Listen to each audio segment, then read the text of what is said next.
Special comment about tomorrow's elections. We are, as every generation, inseparable from our own time. Thus is our perspective inevitably that of the explorer looking into the wrong end of the telescope. But even accounting for our myopia, it is hard to imagine there have been many elections more important than this one, certainly not in non-presidential years.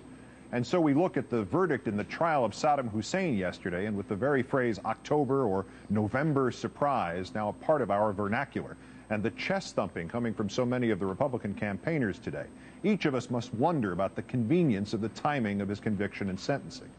But let us give history and coincidence the benefit of the doubt.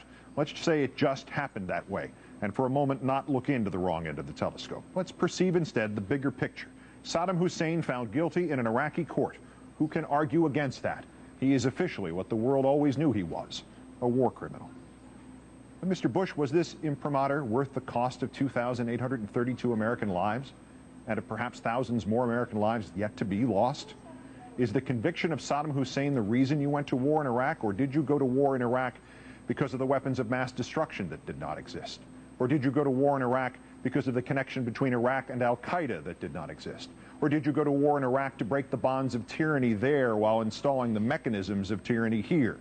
Or did you go to war in Iraq because you felt the need to wreak vengeance against somebody, anybody? Or did you go to war in Iraq to contain a rogue state, which months earlier your own administration had declared had been fully contained by the sanctions? Or did you go to war in Iraq to keep gas prices down?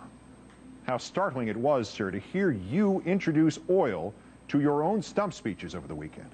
Not 4 years removed from the most dismissive, the most condescending, the most ridiculing denials of the very hint at, as Mr. Rumsfeld put it, this nonsense. There you were campaigning in Colorado, in Nebraska, in Florida, in Kansas, suddenly turning this unpatriotic idea into a platform plank. You can imagine a world, you said, in which these extremists and radicals got control of energy resources. And then you can imagine them saying, we're going to pull a bunch of oil off the market to run your price of oil up unless you do the following.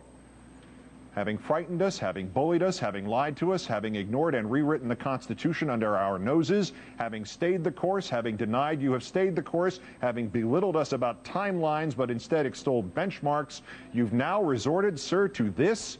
We must stay in Iraq to save the $2 gallon of gas? Mr. President, there is no other conclusion we can draw as we go to the polls tomorrow. Sir, you have been making this up as you went along.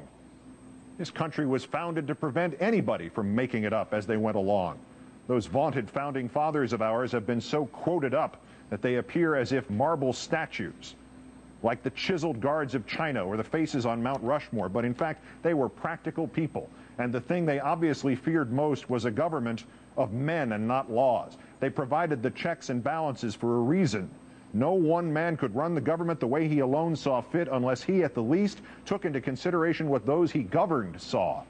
The House of Representatives would be the people's eyes. A Senate would be the corrective force on that House. An executive would do the work and hold the Constitution to his chest like his child. And a Supreme Court would oversee it all. Checks and balances. Where did all that go, Mr. Bush?